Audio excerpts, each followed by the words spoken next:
მასწავლებელი სასერტიფიკაციო გამოცდები ფიზიკაში 2019 წელი წლის ნოემბერი ამოცანა ნომერი 2.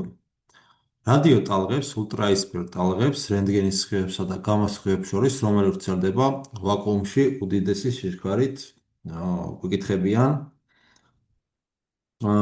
როგორც ვიცით, ყველა ელექტრომაგნიტური ტალღა ვაკუუმში მოძრაობს ერთი და იგივე სიჩქარით. ეს სიჩქარე არის სინათლის გავრცელების სიჩქარე, C უდრის 3 გამრავლებული 10 ხარისხად 8 მეტრ-წამს. როგორც ვიცით, ეს არის მატერიის გავრცელების მაქსიმალური ზღვრული სიჩქარე, რომელიც ეს როგორც თეორიიდან სპეციალური ფართობითობის ერთ-ერთ პოსტულატს წარმოადგენს, ეს აგრეთვე ექსპერიმენტული შედეგითაც ეს ცნობილი ფაქტი არის ფიზიკიდან. და ეს აქედან გამომდინარე, რადგანაც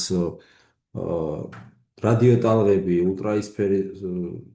ულტრაისფერი ტალღები, აგრეთვე რენტგენის სხივები და გამოს სხივები წარმოადგენენ ელექტრომაგნიტურ ტალღას, ისინი ყველა ერთნაირი სიჩქარით ვრცელდებიან ვაკუუმში და ეს სიჩქარე გახლავთ სინათლის გავრცელების სიჩქარე.